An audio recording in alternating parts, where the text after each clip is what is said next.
রাসূল করিম সাল্লাল্লাহু আলাইহি ওয়াসাল্লাম তার উম্মতের প্রতি সবচেয়ে বেশি নামাজের প্রতি গুরুত্ব দেওয়ার আহ্বান জানিয়েছিলেন। ব্যক্তিগত জীবনেও তিনি তার প্রতিফলন ঘটিয়েছেন। এই সম্পর্কে এখন বক্তব্য রাখছেন হযরত মাওলানা দিলওয়ার হোসাইন সাঈদী। প্রযোজনায় সিএইচপি, পরিবেশনায় স্পন্দন অডিও ভিজুয়াল সেন্টার, ঢাকা। আল্লাহ পাক বলছেন, ওয়ানজির আশীরাতাকাল আকরাবিন, তোমার নিকটবর্তী যারা আছে তাদেরকে তুমি আল্লাহর ভয় দেখাও। নামাজের জন্য তাদেরকে বলো, আল্লাহর ভয় তাদের অন্তঃকরণের মধ্যে সৃষ্টি করে দাও। আর এই নামাজ পড়তে হবে জামাতের সাথে। নামাজ পড়তে হবে কিছুর সাথে? জামাতের সাথে। রাসূল করিম সাল্লাল্লাহু আলাইহি ওয়াসাল্লাম বলছেন, হুজুরের কাছে, আল্লাহর নবীর কাছে হযরতে আবু হুরায়রা রাদিয়াল্লাহু তাআলা আনহু হাদিসটি বর্ণনা করেছেন। হুজুরের কাছে একজন অন্ধ লোক এলো। সেই অন্ধ লোক এসে বললেন, হুজুর আমি তো চোখে দেখি না, জামাতের যে গুরুত্বের কথা আপনি বললেন, আমাকে কি রুখসত দেওয়া যায় নাকি? আমি অনেক সময় সাথী সঙ্গী পাই না, আমাকে কি রুখসত দেওয়া যায় নাকি? হুজুর বললেন, হ্যাঁ তোমাকে রুখসত দেওয়া গেল। অন্ধ যখন হেঁটে যাচ্ছিলেন, নবীজি তাকে আবার ডাকলেন, ডেকে জিজ্ঞেস করলেন, অন্ধ, নামাজের মসজিদের আজান কি তোমার কানে যায়? বলে, হ্যাঁ আমি আজান শুনি। হুজুর বললেন, আজানের জবাব দিবা, মসজিদে এসে জামাতে নামাজ পড়বা। একজন অন্ধকে রুখসত দেওয়া হয় নাই। মসজিদে আজান শোনার পর ঘরে বসে যদি নামাজ আদায় করেন, নামাজের হক আদায় হবে না।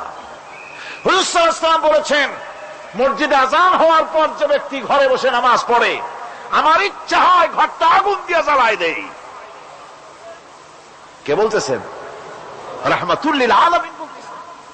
রাহমাতুল লিল আলামিন বলতেছেন, ঘরের মধ্যে যদি মেয়ে লোক আর বাচ্চারা যদি না থাকতো, তাহলে আমার ইচ্ছা হয় আমি বলি, আগুন দিয়ে ঘরটারে জ্বালায় দাও।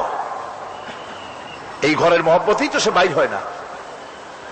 নামাজের এত বড় গুরুত্ব দেওয়া হয়েছে।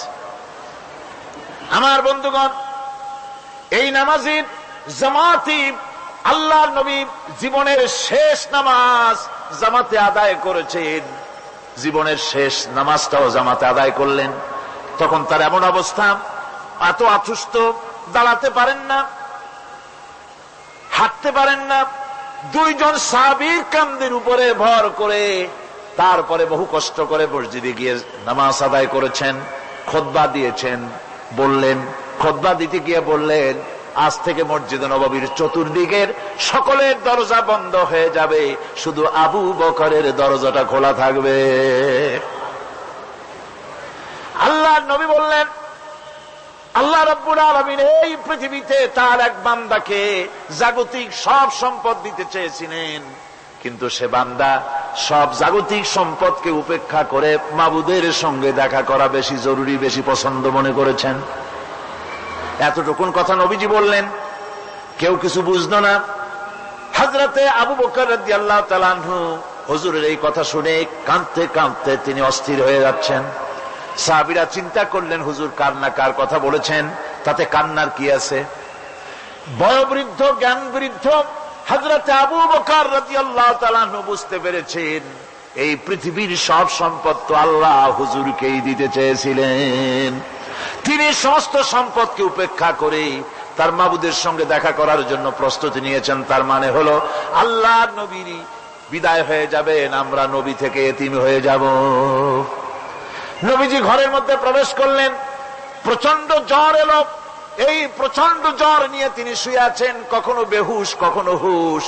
এর মধ্যে সারা আজান হয়ে গেল। সাহাবীরা বহুক্ষণ অপেক্ষা করে হযরত আবু বকরের ইমামতিতে নামাজ শুরু করলেন। হুজুরের হুশ এলো। প্রশ্ন করলেন, আয়েশা রে, এখন কোন সময়?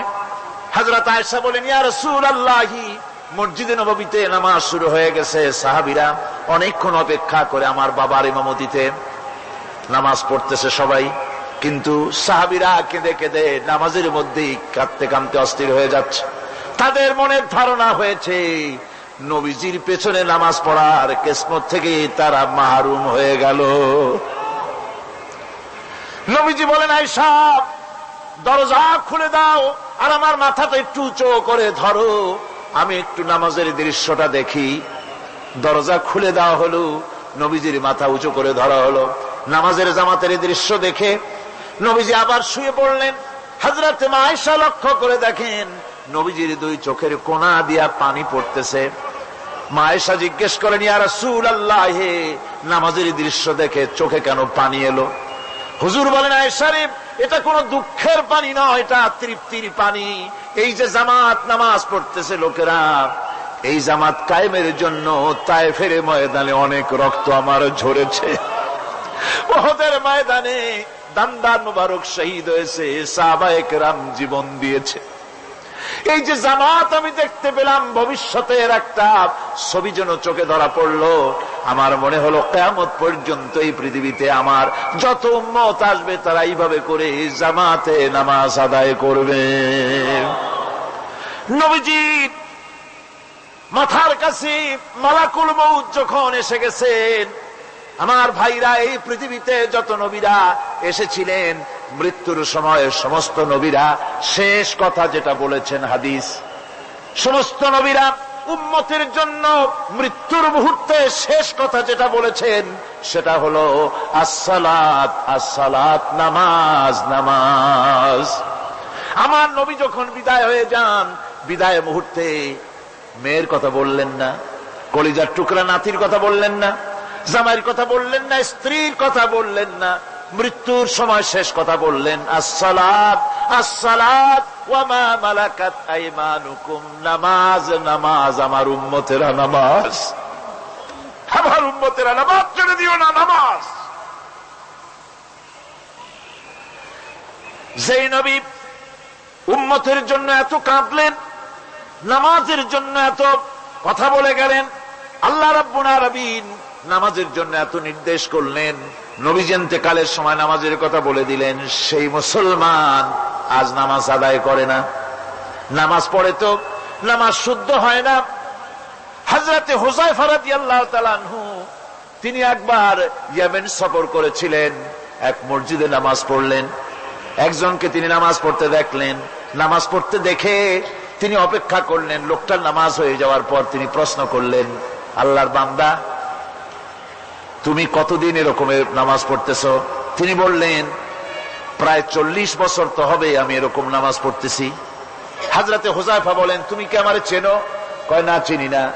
হযরত হুযায়ফা বললেন, আল্লাহর বান্দা শোনো, আমি হচ্ছি আল্লাহর নবী মুহাম্মদুর রাসূলুল্লাহ সাল্লাল্লাহু আলাইহি সাল্লামের সাহাবী হুযায়ফা। ও আল্লাহর বান্দা, তুমি যেভাবে নামাজ পড়েছো এইরকম যদি 40 বছর নামাজ পড়ে থাকো, আল্লাহর কসম করে বলি, নবীজি যে নামাজ শিখাইছেন তোমার সে নামাজ হয় নাই, রাসূলুল্লাহ নামাজ হয় নাই, নামাজ পড়লেই হবে না। রাসূলুল্লাহ বলেছেন, সাল্লু কামা রাআইতুমুনি উসাল্লি, নামাজ পড়ো সেইভাবে যেভাবে আমারে পড়তে দেখো। বিশ্বাস করুন ভাইরা, নামাজ যদি না হয়, হরতাল করিয়া, মিছিল করিয়া, বিক্ষোভ করিয়া, যে কোনো আন্দোলন করে ইসলামকে বিজয়ী করা যাবে না যতক্ষণ পর্যন্ত নামাজ সহি না হবে। নামাজ হচ্ছে ফাউন্ডেশন, নামাজ নাই কিচ্ছু নাই। ঠুকঠাক করে দুইটা সেজদা দিয়ে উঠে যাবেন, আপনার ইসলামী আন্দোলনের 4 পয়সার দাম নাই। নামাজ আগে, জিহাদের ময়দানেও নামাজ, যেখানে আছেন ওখানেই নামাজ পড়তে হবে, আর তা পড়তে হবে আদবের সাথে, মুহাব্বতের সাথে। আপনারা বিরক্ত হচ্ছেন না তো? নামাজ, নামাজ, এই নামাজ হচ্ছে মুসলমানদের সবচেয়ে বড় জিনিস। নামাজ হয় না, নামাজ যত পড়া হয় অধিকাংশ নামাজ হয় না। নামাজের ভিতরে তাদিল আরকান, তাদিল করা ওয়াজিব। যতক্ষণ দাঁড়িয়ে থাকবেন, রুকুতে থাকবেন, যতক্ষণ দাঁড়ায় থাকবেন ততক্ষণ অন্তত এক তাসবিহ পরিমাণ তো বটেই। যদি তা না হয়, রুকুত থেকে দাঁড়ালেন, সেজদায় চলে গেলেন, ওয়াজিব তরক হলো, সো সেজদা দিলেন না, নামাজ ফাসেদ হয়ে গেল, নষ্ট হয়ে গেল নামাজ। এটা পাগলামি না, নামাজ সহিভাবে আদায় করতে হবে। নামাজ থেকে দাঁড়াবেন, রুকুত থেকে দাঁড়ায় গেলেন, বলবেন রব্বানা লাকাল হামদ, কোন রব্বানা লাকাল হামদ হামদান কাসীরান তাইয়্যিবান মুবারাকান ফীহি। একজন সাহাবী এই দোয়াটা পড়ছিলেন। নামাজ শেষ করে আল্লাহর নবী প্রশ্ন করলেন, নামাজের ভিতরে অতিরিক্ত এই কথাগুলি কে বলেছ? সাহাবী ভয় পেয়ে গেলেন। ভয় ভয় তিনি বললেন, হুজুর আমি বলেছি। হুজুর বললেন, তুমি জানো না আমি নবী, তুমি নবী না, আমি যা দেখি তুমি দেখতে পাও না। তুমি যখন এই দোয়াটা পড়তেছিলে আমি লক্ষ্য করেছিলাম আল্লাহর রহমতের ফেরেশতারা প্রতিযোগিতা করতেছিল তোমার আমল নামায় কে কত বেশি নেকি লিখবে। রুকুতে দাঁড়ায়া এটা পড়বেন, সেজদায় চলে যাবেন, দুই সেজদার মাঝখানে ততক্ষণ বসে থাকবেন যতক্ষণ একটা সেজদার ভিতরে ছিলেন। পড়বেন আল্লাহুম্মা গফিরলি ওয়ারহামনি ওয়াহদিনি ওয়াআফিনি ওয়ারযুকনি। নামাজের মধ্যে দোয়া করতেছেন, আল্লাহ আমারে ক্ষমা করে দাও। এসব দোয়া সব হুজুরের। আমাকে ক্ষমা করো, আমাকে হেদায়েত দাও, আমাকে সুস্থ করো, আমাকে রহম করো, আমাকে রিজিক দাও। কল সুবহানাল্লাহ।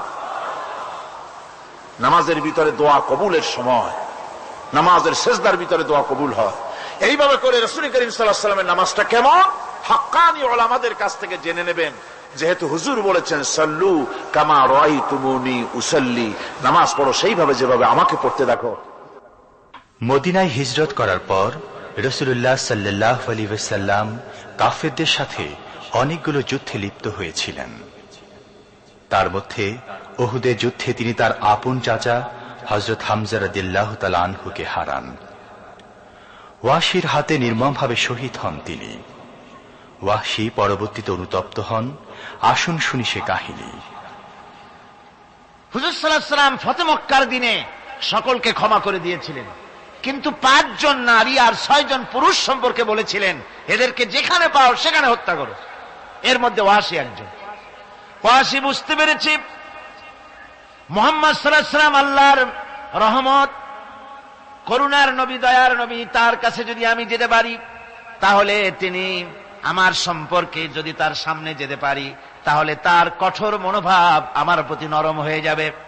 এই মনে করে সাহাবায়ে কেরামদের চোখ এড়ায়া তিনি হুজুরের সামনে গিয়ে হাজির হয়ে গেলেন। হুজুর তাকে দেখি বললেন, তোমার নাম না ওয়াহশী? তিনি বললেন, হ্যাঁ আমার নাম ওয়াহশী। হুজুর বললেন, তুমি আমার চাচাকে শহীদ করেছো? ওয়াহশী বললেন, জাহালাতের কারণে তা করেছি। হুজুর বললেন, কেমনে শহীদ করেছো আমার চাচাকে, আমার একটু শোনাও।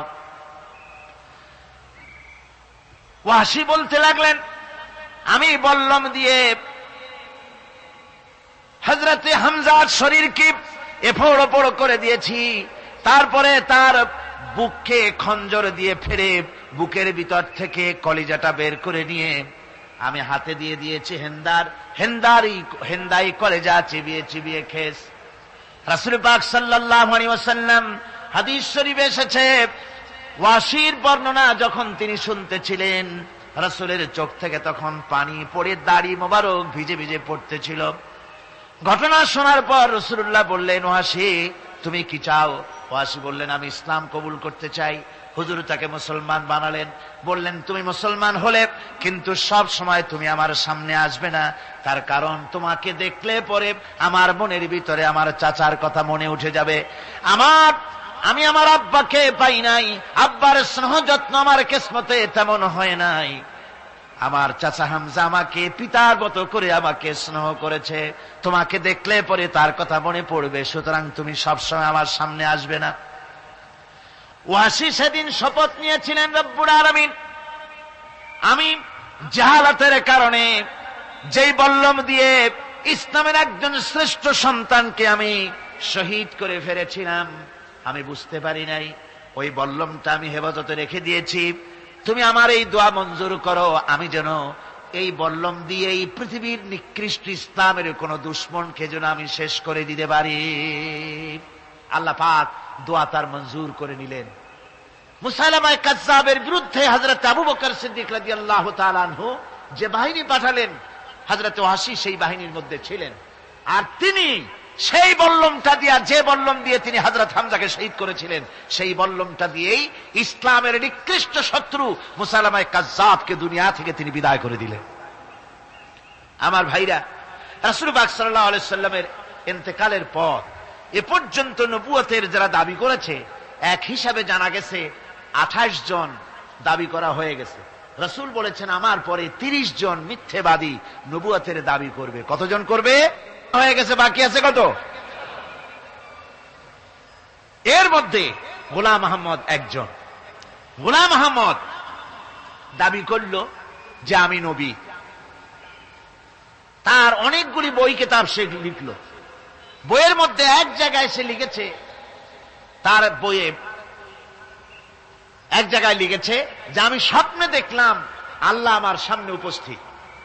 আল্লাহ আমার সামনে এসেছেন পুরুষের আকৃতিতে, আর আমি তখন স্বপ্নের ভিতরে আমি নিজেকে একজন নারীর মতোই মনে করলাম। স্বপ্নের ভেতরেই আল্লাহ পাক পুরুষ হিসাবে আমাকে ব্যবহার করলেন।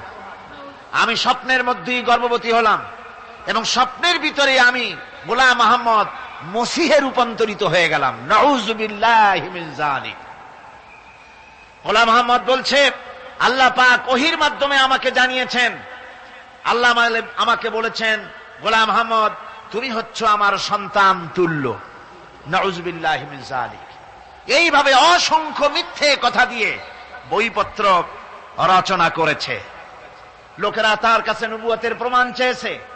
আসলে শরীয়তের বিধান হচ্ছে হুজুরের পরে যদি কেউ নবুয়তের দাবি করে তাহলে তাকে সে নবী কিনা এর কোন প্রমাণ তার কাছে চাওয়াও জায়েজ নাই। যেহেতু প্রমাণ চাইতে গেলে বোঝা যায়, সন্দেহ হয় কিছুটা প্রমাণ দিতে পারলে তাহলে সে নবী হবে। কথা বুঝতে পেরেছেন? এই জন্য রাসূলের পরে যদি কেউ নবুয়তের দাবি করে তাহলে তার কাছে নবুয়তের দাবির কোনো প্রমাণও চাওয়া যাইবে না। বিনা প্রমাণে রাসূলের পরে নবুয়তের দাবি যেই করবে সে কি হবে? জোরে বলেন কি হবে? কাফের হয়ে যাবে। দুনিয়ার সমস্ত উলামা, সমস্ত মুহাদ্দিস, সমস্ত মুফাসসির, দুনিয়ার সমস্ত মুফতি সব একমত, কোন দ্বিমত নাই, গোলাম আহমদ কাদিয়ানী কাফের, তার অনুসারীরাও। তার জামানায় মাওলানা আতাউল্লাহ শাহ বুখারী রাহমাতুল্লাহ আলাইহি তার সঙ্গে একটা বহস হলো। যেহেতু গোলাম আহমদ বলেছিল যে আমার এই 40 দিনের মধ্যে কেউ প্রতিবাদ করুক যেগুলি আমার ওহী নয়। হযরতে মাওলানা আতাউল্লাহ শাহ বুখারী রাহমাতুল্লাহ আলাইহি সেই যুগের একজন শ্রেষ্ঠ আলিম। তিনি বললেন, আমি তোমার কাছে কোনো প্রমাণ চাই না তুমি নবী কিনা। আমি জানি তুমি মিথ্যেবাদী, তবে তোমাকে বলতে হবে তুমি এই শক্তি কোথায় পেলে। গোলাম আহমদ বলল, কোরআন শরীফই আছে আমার এই শক্তির উৎস। কোথায়? বলল যে এই যে আয়াতটা আমি আপনাদের সামনে তেলাওয়াত করেছি, ঈসা আলাইহিস সালামের ওই কথাই গোলাম আহমদ বলল যে হযরত ঈসা আমার সম্পর্কে বলেছেন, ইয়াতি মিন বাদ ইসমুহু আহমদ, আমার পরে একজন নবী আসবেন, রাসূল আসবেন, তার নাম হবে আহমদ, আমি সেই আহমদ। মাওলানা আতাউল্লাহ বুখারী বলছেন, তোমার নাম তো আহমদ না, তোমার নাম হচ্ছে গোলাম আহমদ। তার অর্থ হলো হযরত ঈসা আলাইহিস সালাম যে আহমদের কথা বলেছেন তুমি সেই আহমদের গোলাম। গোলাম আহমদ বললেন, দেখুন আমার নামের প্রথম শব্দ গোলাম, এটা হচ্ছে আমার লকব। আমি আমার নামের লকবটা ছেড়ে দিলাম, বাদ দিয়ে দিলাম, আর ব্যবহার করব না। তাহলে তো আমি আহমদ থাকি, আপনি তো আর আপত্তি করতে পারেন না। মাওলানা বুখারী বললেন, নামের প্রথম শব্দ বাদ দেওয়া যদি জায়েজ হয় তাহলে তোমার ফতোয়া দিয়ে আমার নামের প্রথম শব্দ বাদ দিয়ে দিলাম। আমার নাম আতা আল্লাহ, নামের প্রথম শব্দ আতা বাদ দিয়ে দিলাম। তো আতা যদি বাদ দেই তাহলে আল্লাহ হই, আর আল্লাহ হয়ে বলছি তোমার মতো গাধাকে নবুয়ত আমি দেই নাই। এরপর এই পৃথিবীর নিকৃষ্ট পাপী এই কাফেরের মউত হলো কোথায়? জোরে বলেন, এই কাফেরের মউত হলো কোথায়? পায়খানার ভেতরে মউত হয়েছে। কিয়ামত যখন হবে তখন সবাই ভয়ে কাঁপতে থাকবে। মহান রব্বুল আলামিনের সামনে কেউ টু শব্দটি পর্যন্ত করার সাহস পাবে না। দুনিয়ায় যত নবী পয়গম্বর এসেছিলেন তারাও সে সময়ে ভয়ে চুপ থাকবেন। কেবলমাত্র আল্লাহর অনুমতি সাপেক্ষে সেদিন বিশ্বনবী রাহমাতুল আলামিন রাসূলুল্লাহ সাল্লাল্লাহু আলাইহি ওয়াসাল্লাম তার উম্মতের জন্য শাফায়াত করার সুযোগ পাবেন।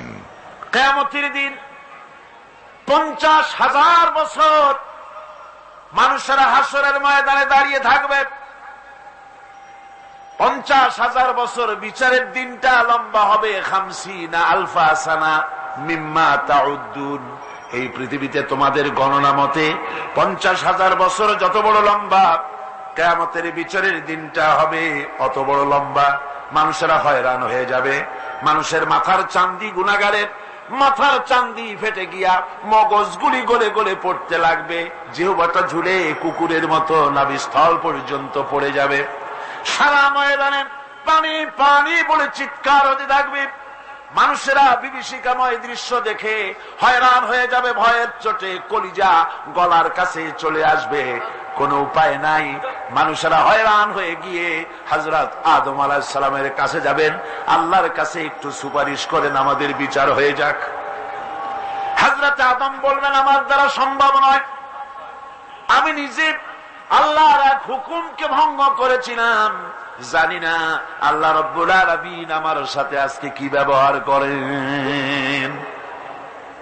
মিয়া সাহেব মাথা খাটান, বুদ্ধি খাটান, চিন্তা করেন আকল দিয়ে, বিবেক দিয়ে। আবাল বাশার আদম আলাইহিস সালাম আল্লাহর দরবারে কথা বলতে সাহস পাবেন না। বলবেন নূহের কাছে যাও। নূহ আলাইহিস সালাম বলবেন আমি পারবো না। ইব্রাহিমের কাছে চলে যাও।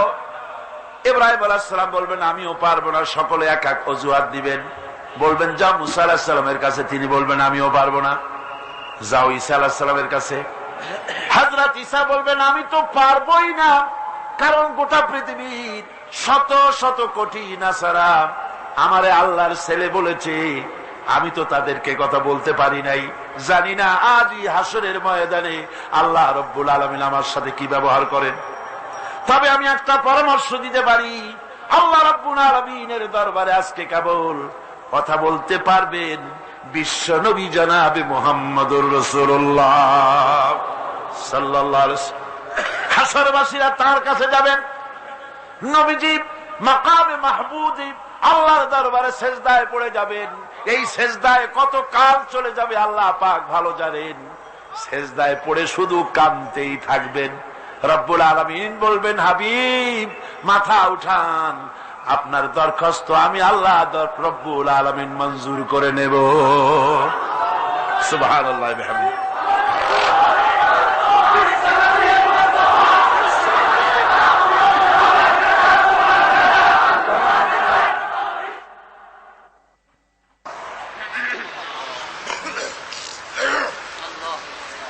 ربنا ظلمنا أنفسنا وإن لم تغفر لنا وترحمنا لنكونن من الخاسرين। সবাই পড়েন আমার সাথে, রব্বানা যালামনা আনফুসানা ওয়া ইন লাম তাগফির লানা ওয়া তারহামনা লানাকুনান্না মিনাল খাসিরিন। রব্বুল আলামিন লক্ষ লক্ষ জনতা নিয়ে ঢাকা শহরের প্রাণ কেন্দ্রে আউটার স্টেডিয়ামে পল্টনের ময়দানে কোরআন শরীফের 3 দিন তাফসীরুল কোরআন মাহফিলের শেষ দিনে গুনার বোঝা মাথায় নিয়ে কোরআন শরীফ সামনে নিয়ে আল্লাহ তোমার দরবারে ভিক্ষুকের মতো দুটি হাত আমরা তুলে ধরেছি। রব্বুল আলামিন এই 3 দিন আমরা যারা কথা বলেছি, আমরা মানুষ, কথার মধ্যে যদি কোনো ভুল ত্রুটি হয়ে থাকে আল্লাহ দয়া করে আমাদের ভুল ত্রুটি মাফ করে দিয়ে পূর্ণ সওয়াব এনায়েত ফরমাও। রব্বুল আলামিন তুমি দয়া করে এই 3 দিনের মাহফিলে যত সওয়াব দান করবা মেহেরবানি করে তা হাদিয়া স্বরূপ আমাদের বিশ্ব নবী, কিয়ামতে আমাদের সুপারিশকারী, আমাদের প্রিয় নবী রাহমাতুল্লিল আলামিন জনাবে মুহাম্মদ রাসূলুল্লাহ সাল্লাল্লাহু আলাইহি ওয়াসাল্লামের রূহ মুবারকে পৌঁছায়া দাও। রাসূলের সাহাবী, তাবিন, তাবে তাবিন, সিদ্দিকিন, শুহাদা, আম্বিয়া আলাইহিমুস সালাম, আইম্মায়ে মুজতাহিদিন, সালফে সালিহিন, আকাবেরে দ্বীন, উলামায়ে মুতাকাদ্দিমিন, উলামায়ে মুতাআখিরিন, আসফিয়ায়ে কেরাম, তাম পৃথিবীর মুমিন মুমিনাত যারা কবরে শুয়ে আছে আল্লাহ সকলের আরোহার পরে সওয়াব পৌঁছায়া দাও। রব্বুল আলামিন আজকের এই মাহফিলে আমরা লক্ষ লক্ষ মানুষ তোমার দরবারে হাত তুলে আমাদের আব্বা জানের কথা মনে পড়ে গেল। আমরা যারা আমাদের বাপ হারাইছি, আমাদের মা বোনদের মধ্য থেকে, ভাইদের মধ্য থেকে আমরা যারা বাপ হারাইছি, আল্লাহ তুমি দয়া করে আমাদের বাপজানের কবরটাকে জান্নাতের টুকরা বানাইয়া দিও। আয় আল্লাহ তাআলা, আমাদেরকে বড় করার জন্য, মানুষ করার জন্য কত স্বপ্ন দেখতো, কত কষ্ট করত। ওই বাপজান চলে গেল, আর তো কেউ নাম ধরে ডাকে না, আর তো কেউ মাথায় পিঠে হাত বুলায় না। আল্লাহ, বাপজান যার বিদায় হয়ে গেল, বাবুজ গো, কবরটাকে জান্নাতের টুকরা বানাইয়া দাও।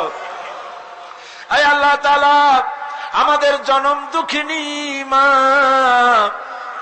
একটা অক্ষর মা, আর মনে হয় যেন তামাম পৃথিবীর সমস্ত মধু এই একটা অক্ষরের মধ্যেই তুমি দিয়ে দিয়েছ। 10টা মাস ধরে মায়ের পেটের ভিতরে বসে মাকে কষ্ট দিয়েছি। মায়ের পেটের ভিতরে হাঁটু দিয়া, মাথা দিয়া, পাও দিয়া গুতাগুতি করে মাকে কষ্ট দিয়েছি পেটের ভিতরে থেকে। ডেলিভারি করার সময় মা প্রচন্ড কষ্ট পেলেন। আয় আল্লাহ, তারপরে বুকের রক্ত চুষে চুষে বুকের দুধটা 2-2.5 বছর খেয়েছি। মায়ের কোলে থেকে মাকে পেশাব পায়খানা করে মায়ের কাপড় চোপড় নষ্ট করেছি। কোনদিন বিরক্ত হয়ে একটা আছাড় দেয় নাই, একটা থাপ্পড় মারে নাই। আয় আল্লাহ, ক্ষুধা পেটে মা খেতে বসেছে, মায়ের কোলে বসে বাচ্চা পায়খানা করেছে। মা রাগ করে ছেলেকে থাপ্পড় মারে নাই, ভাতের খাবারটা ঠেলে রেখে বাচ্চাটারে পায়খানা সাফ করে নিজে আবার কাপড় পাল্টাইয়া ছেলেটার মুখে চুমা দিয়া আবার খাইতে বসেছে। এইভাবে করে মাকে নির্যাতন করলাম। ওই মা যাদের বিদায় হয়ে গেছে, আল্লাহ মায়ের কবর জান্নাতের টুকরা বানাইয়া দাও। রব্বির হামহুমা কামা রব্বায়ানি সগীর। সবাই বলেন আমার সাথে, রব্বির হামহুমা কামা রব্বায়ানি সগীরা। আয় আল্লাহ, আমাদের মা বাপ যাদের বেঁচে আছে সুস্থ রাখো, ভালো রাখো, ইমানের সাথে রাখো, ইজ্জতের সাথে রাখো। আয় আল্লাহ, মায়ের ঋণ তো কিছুতেই শোধ করতে পারবো না।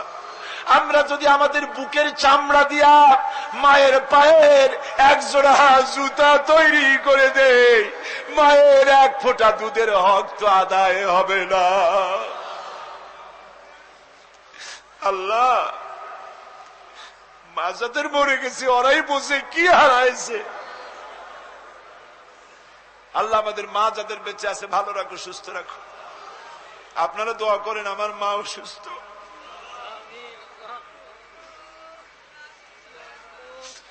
আল্লাহ মাকে সুস্থ